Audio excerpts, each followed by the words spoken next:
During your private pilot training, you were introduced to the airport environment, the structure of the airspace, and ways to obtain and interpret flight information.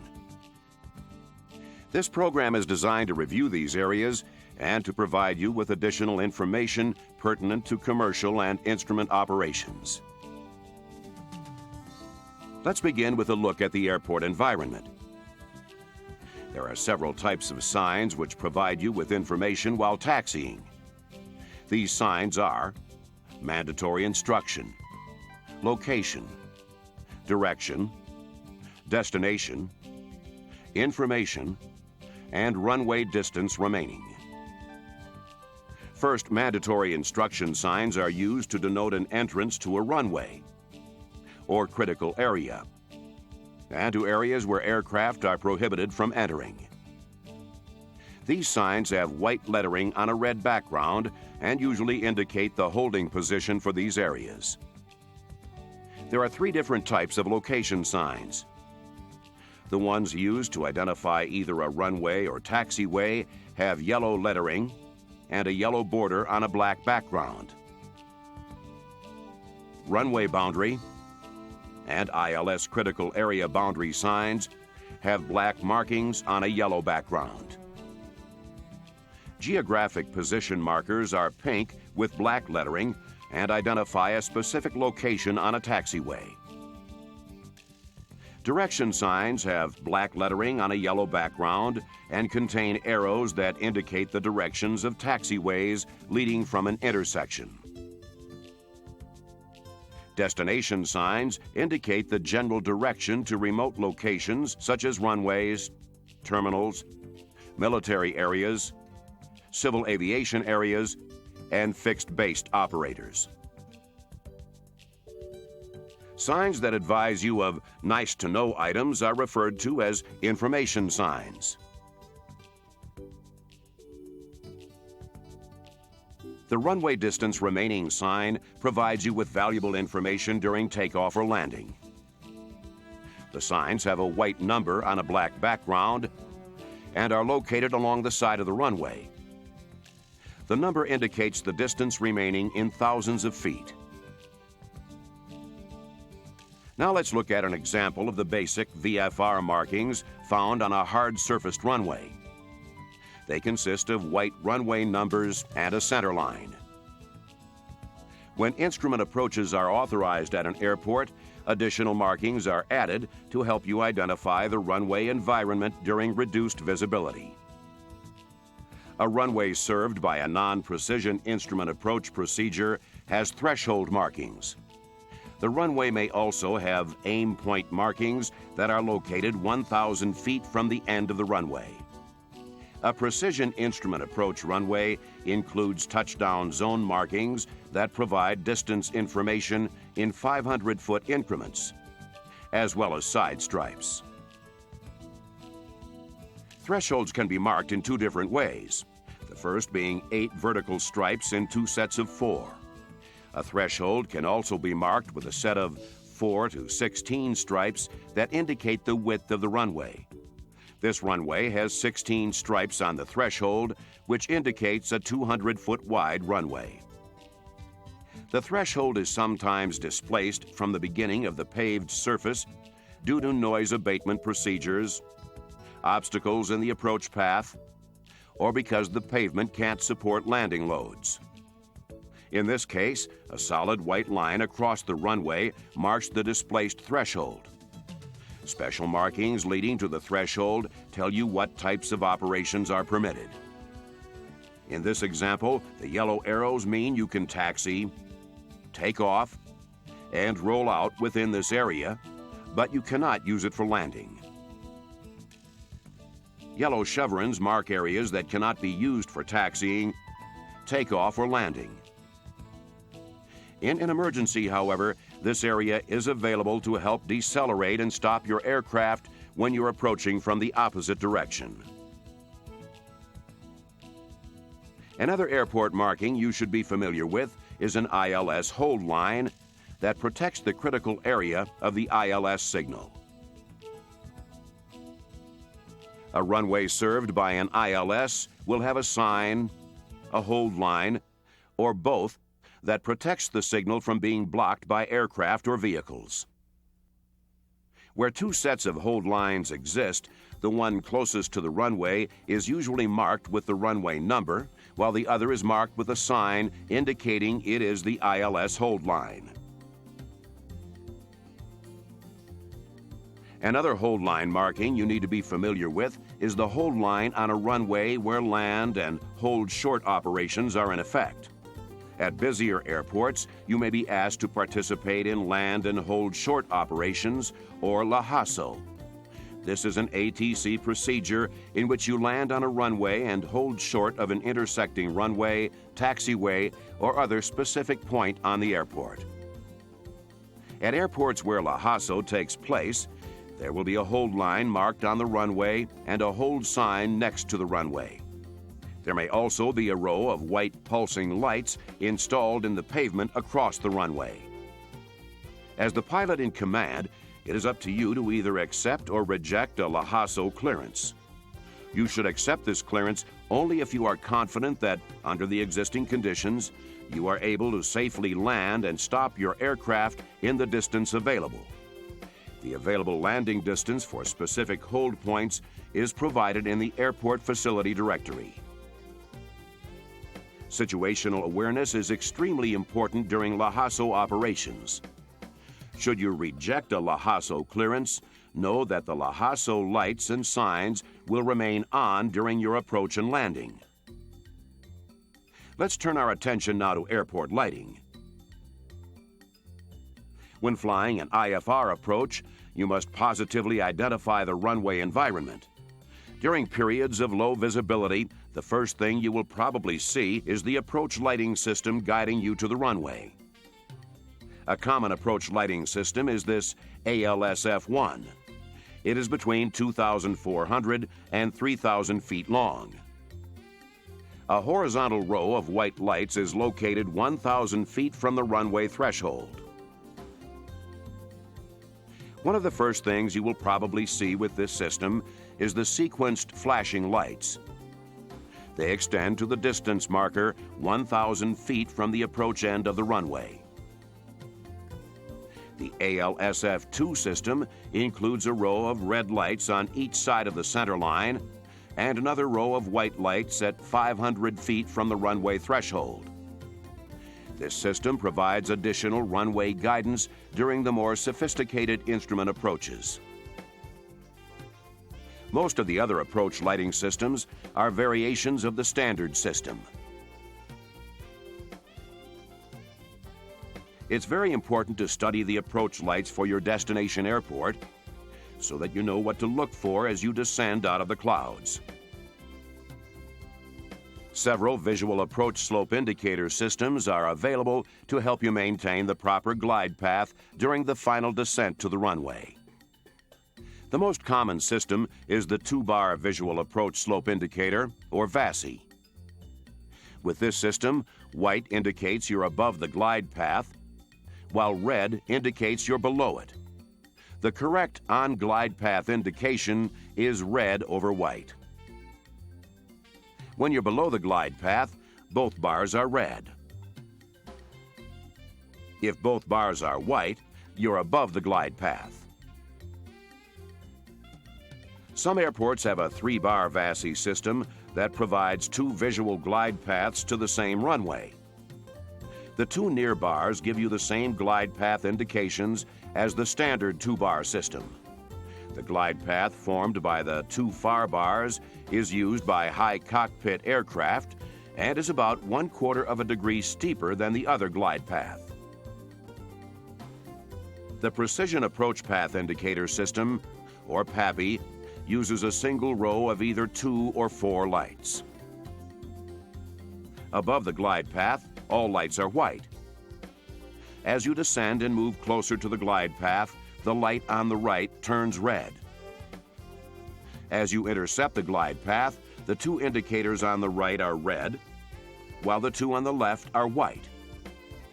When all the lights are red, you're below the glide path. The lighting on the runway itself also helps you identify the runway environment and maintain your orientation during the final approach. At some airports, you control the airport lights as well as their intensity by keying the microphone a specific number of times within a certain time period. It's important to check the aim for proper procedures to activate the various lighting systems. At most monitored airports or ones with a full-time control tower, you can request the tower or flight service station to temporarily adjust the lights for you. The taxiway lights provide direction while on taxiways, entering and exiting runways, and taxiing to other surface locations on the airport. The amount of lighting varies greatly depending on the size of the airport. Taxiways are outlined in blue lights or blue reflectors. Additional taxiway lighting may be used during periods of low visibility. For example, green taxiway centerline lights may be available at some airports. Yellow, in-pavement clearance bar lights indicate the location of holding points and intersecting taxiways. They are designed to increase awareness of holding positions during periods of low visibility. Runway guard lights are elevated or in-pavement yellow flashing lights that are installed at runway holding positions. They indicate where a taxiway intersects a runway. Stop bar lights consist of a row of red in-pavement lights. They are designed to confirm an ATC clearance to enter or cross an active runway during periods of low visibility. Pilots should never cross an illuminated red stop bar. Each year, hundreds of aircraft are destroyed or damaged by collisions with other aircraft or vehicles on the ground. The majority of these accidents are preventable. All pilots must be more vigilant and become aware of the dangers of runway incursions. Ground operations during low visibility and bad weather can challenge situational awareness. When operating at an airport, always be aware of other aircraft moving around you. Also be aware of situations that increase the likelihood of an incursion. A runway incursion can involve an aircraft, vehicle, person, or object on the ground that creates a collision hazard. A misunderstood clearance can also result in a runway incursion or a potential collision. There are several procedures that you can follow and precautions that you can take to avoid a runway incursion. Complete as many checklist items as possible before taxiing. Concentrate on your primary responsibilities. Do not become absorbed in other tasks or conversation while the aircraft is moving. Read back all clearances involving active runway crossing, hold short, and taxi into position and hold instructions. If you are unsure of your position, stop and ask for assistance. Tower-controlled airports can offer progressive taxi instructions. Report deteriorating or confusing airport markings, signs, and lighting to the airport operator or FAA officials. Also, report confusing or erroneous airport diagrams and instructions. Let's turn our attention now to a review of the National Airspace System. As a pilot, it's important that you understand which flight restrictions and aircraft equipment requirements apply to each type of airspace.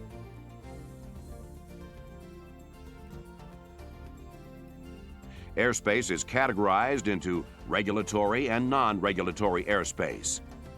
These categories are further broken down into controlled airspace,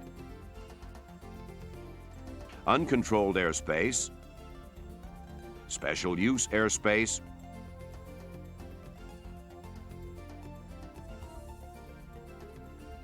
and other airspace.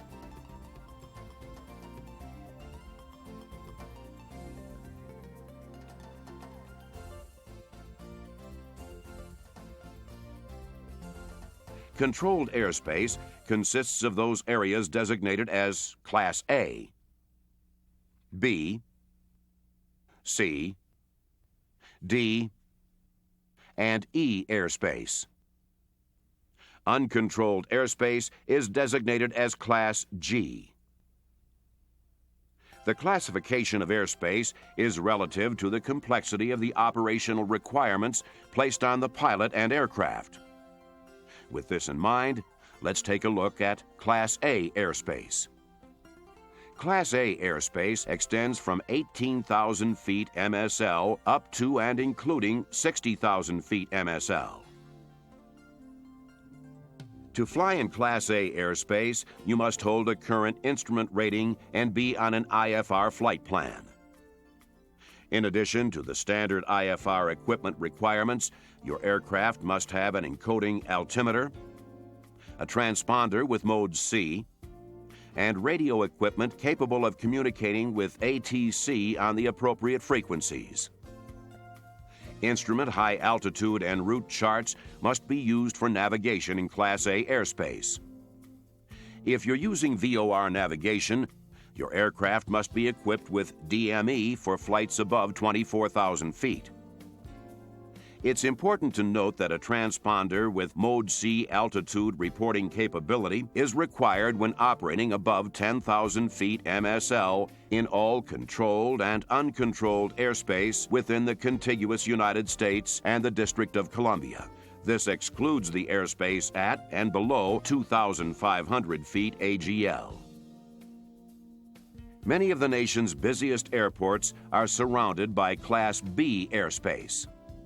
The center of this controlled airspace area usually extends from the surface up to a specified altitude, while the outer areas step up from the surface to form a shape similar to an upside-down wedding cake. The upper and lower limits of each area within Class B airspace are depicted on sectional charts, and the lateral dimensions are shown by a solid blue line. Before entering Class B airspace, you must first receive clearance. Therefore, your aircraft must be equipped with a two-way radio capable of communicating with ATC. In addition, your aircraft must have a transponder with Mode C to operate within 30 nautical miles of the primary airport. This requirement extends from the surface up to 10,000 feet MSL. However, if your aircraft's transponder is inoperable, you may request a deviation from air traffic control. This request must be made at least 1 hour prior to the time you would like to enter their airspace. For IFR operations in Class B airspace, your aircraft must also be equipped with an operable VOR or TACAN receiver. In addition, you must hold at least a private pilot certificate to operate within Class B airspace. Student pilots may operate within this airspace and land at many of the airports within the surface area of this airspace, provided they comply with the restrictions and training requirements in the FARs and have the appropriate endorsement in their logbooks. However, there are some Class B primary airports that are so congested that takeoffs and landings by student pilots are prohibited. These airports are listed in FAR Part 91 and in the AIM. At certain other airports where ATC provides radar services to all aircraft, Class C airspace exists. Typically, this airspace consists of an inner circle that has a 5 nautical mile radius around the primary airport and extends from the surface up to 4,000 feet above the airport elevation. The outer circle has a 10 nautical mile radius and begins at 1,200 feet AGL. It has the same upper limit as the inner circle. There is also an outer area that extends out to 20 nautical miles from the primary airport. The ceiling of this area extends up to the limit of each approach control's delegated airspace, and the floor extends upward from the lower limit of either radar or radio coverage. Therefore, the vertical limits of this airspace varies for each Class C area. The altitudes of the inner and outer circles of Class C airspace are depicted on sectional charts, and the lateral limits are outlined with a solid magenta line. Before you can operate within the inner or outer circle, you must establish and maintain two-way communications with ATC. While not mandatory, you are strongly encouraged to establish and maintain communications with ATC when operating within the 20-mile outer area. To fly within Class C airspace, your aircraft must be equipped with an operable Mode C transponder. This requirement also extends up to 10,000 feet MSL above the lateral limits of this airspace. Class D airspace is designed to provide an orderly flow of traffic around airports with an operating control tower. Before entering this airspace, you must establish and maintain two-way radio communications with the control tower. The lateral dimensions of Class D airspace are normally based on the instrument approach procedures which service the airport. Since this airspace often contains arrival extensions, the lateral limits vary from airport to airport. On sectional charts, these limits are depicted by a blue dashed line. Sectional charts also depict the MSL ceiling of Class D airspace. Normally, this is 2,500 feet above the airport elevation, rounded off to the nearest 100-foot increment. However, if conditions warrant, the ceiling may be higher or lower than the typical 2,500 feet. In some cases, the arrival extensions may not require that you establish contact with the control tower. When this is the case, the extension area is designated as Class E airspace and will be depicted by a dashed magenta line on sectional charts. An airport with a part-time control tower is designated as Class D airspace only when the tower is in operation. The remainder of the time, this area is Class E airspace. Let's take a look at other types of Class E airspace. One area of Class E airspace covers the 48 contiguous states, the District of Columbia, and a portion of Alaska. This area begins at 14,500 feet MSL and ends at the base of Class A airspace, but does not include the airspace within 1,500 feet of the surface. Federal Airways, also known as Victor Airways, are designated as Class E airspace. These airways typically extend from 1,200 feet above ground level up to but not including 18,000 feet MSL and are normally 8 nautical miles wide. Another area of Class E airspace is found around non-towered airports which have approved instrument approach procedures. This includes part-time tower locations when the tower is closed. The purpose of this area is to allow IFR traffic to remain in controlled airspace while transitioning from the en route environment to the airport. When the base of this type of Class E airspace begins at the surface, the lateral limits are depicted on sectional charts with a dashed magenta line. When the base of this airspace begins at 700 feet AGL, the lateral limits are depicted by a magenta shaded boundary. In both cases, the vertical limit extends upward to the base of the overlying airspace. Since this varies from location to location, the upper limit is not depicted on sectional charts. In order for you to conduct VFR operations within the lateral boundaries of Class B, C, D, and E airspace, you must have a ceiling of at least 1,000 feet. In addition, VFR pilots cannot land, take off, or enter the traffic pattern unless the visibility is 3 statute miles or better. These requirements give VFR and IFR pilots the necessary visibility to see and avoid each other during approaches and departures.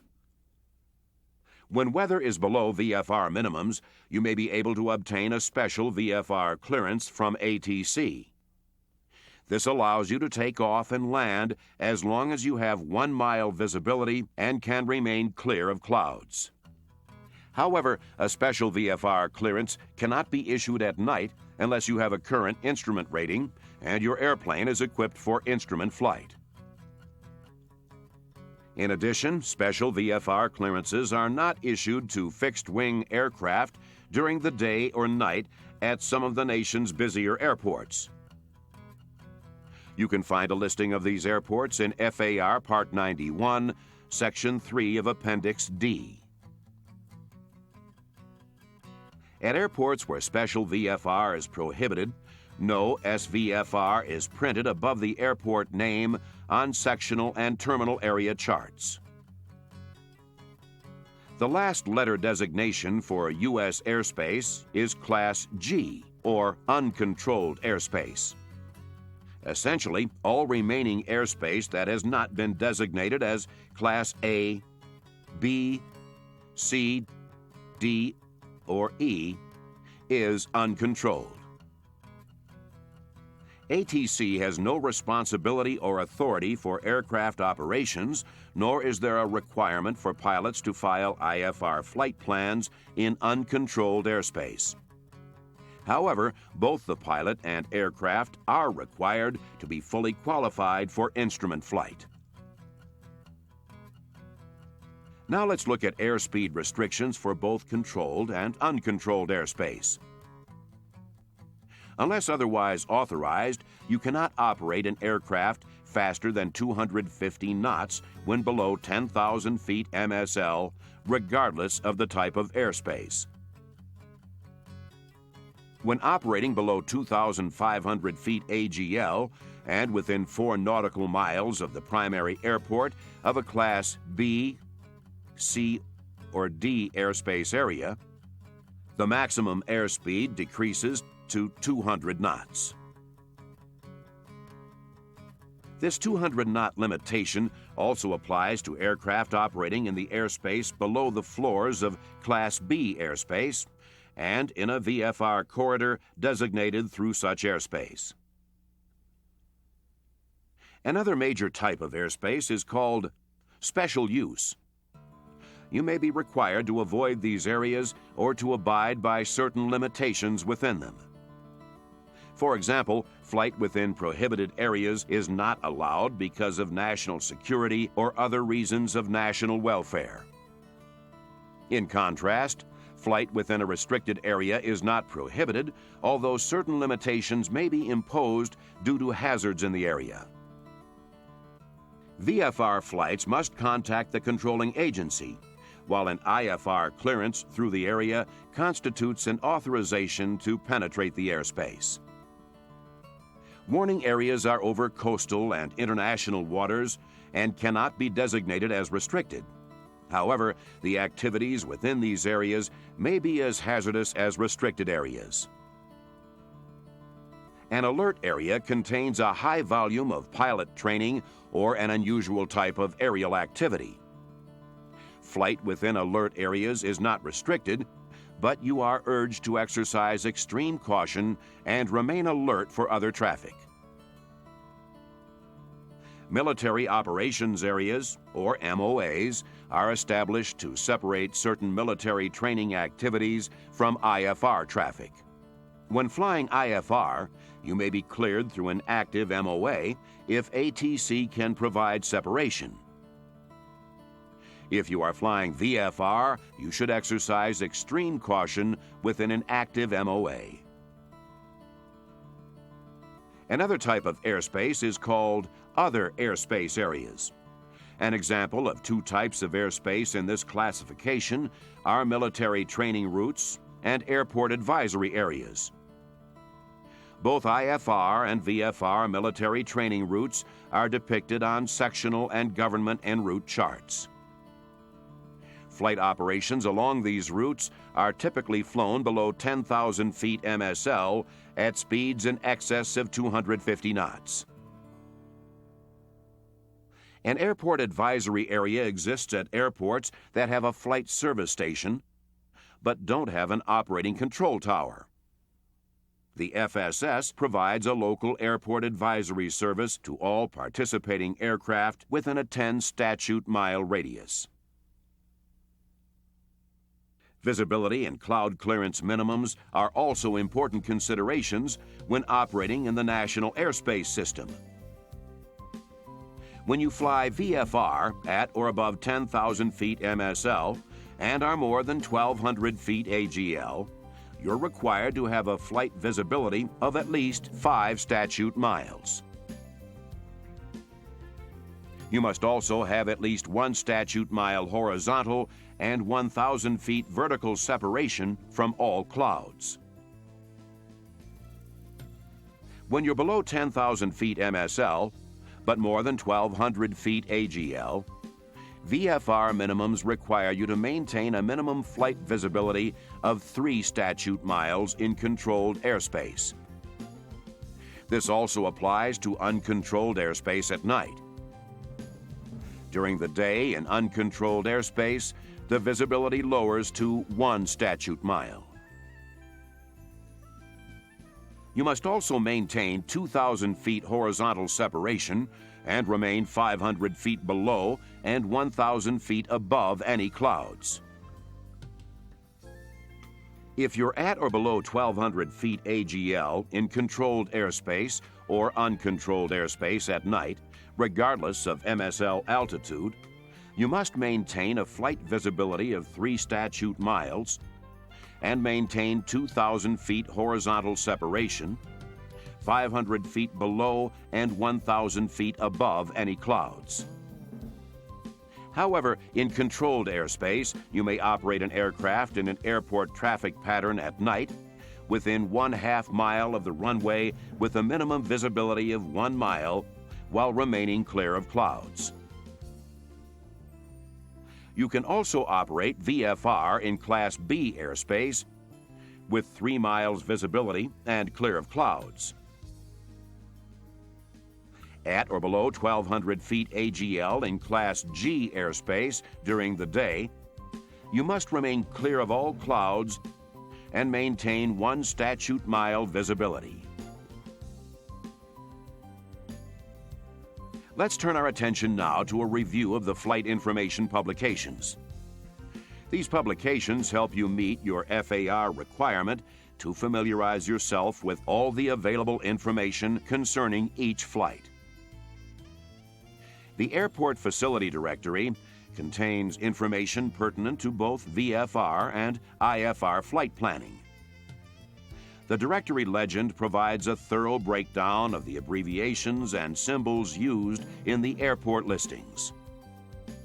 Although most of the directory is devoted to airport and facility listings, there are other sections that contain essential flight information. For example, the Special Notices section includes hard-to-find but significant information about a wide variety of subjects.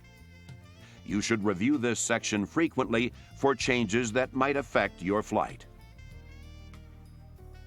The remaining sections provide telephone numbers for FAA and National Weather Service outlets, Air Route Traffic Control Center frequencies, preferred IFR routes, VOR receiver checkpoints, parachute jumping areas, aeronautical chart bulletins, upper air observation stations, and en route flight advisory service outlets. The Aeronautical Information Manual, or AIM, is a comprehensive reference source that covers VFR and IFR flight operations. It includes information that helps you efficiently operate in the national airspace system, such as the various navigation aids available, aeronautical lighting and other airport visual aids, a thorough discussion of regulatory and non-regulatory airspace, and ATC procedures. Since the AIM is revised several times a year, you should study and review it periodically. Let's look now at a system that provides time-critical flight information. The Notices to Airmen publication and the NOTAM Telecommunications Network are designed to pass along changes in the national airspace system. These changes are either temporary or not available in time to include in other documents, such as the Airport Facility Directory or aeronautical charts. A NOTAM may be classified as either a NOTAM D, NOTAM L, or an FDC NOTAM. A NOTAM D contains information which could affect your decision to make a flight, such as the airport being closed, inoperative nav aids, or interruptions in radar services. This type of NOTAM is not only distributed locally, but is given distant dissemination as well. NOTAM L information is only maintained by the local FSS that is responsible for the airport and is not distributed outside the coverage area. It can include such information as men and equipment near or crossing the runways, taxiway closures, and airport lighting outages.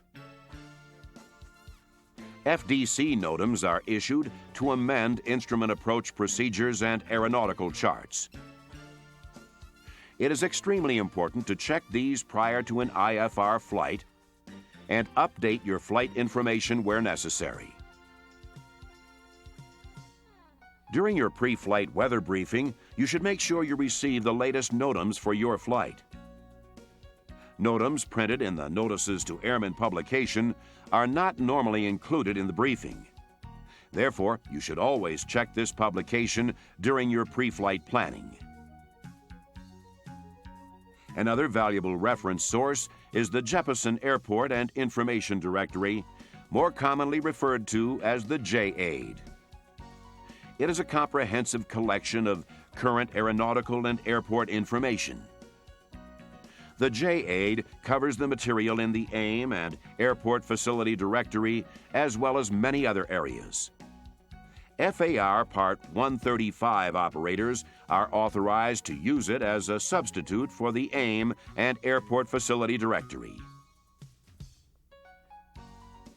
For those pilots who use GPS or LORAN equipment, Jeppesen also publishes a coordinate directory for all public airports, nav aids, and waypoints within the U.S. The Internet is also a valuable tool for pilots. You can access information on all aspects of flying. The government maintains websites that allow you to access FAA information such as FARs, advisory circulars, testing information, and practical test standards.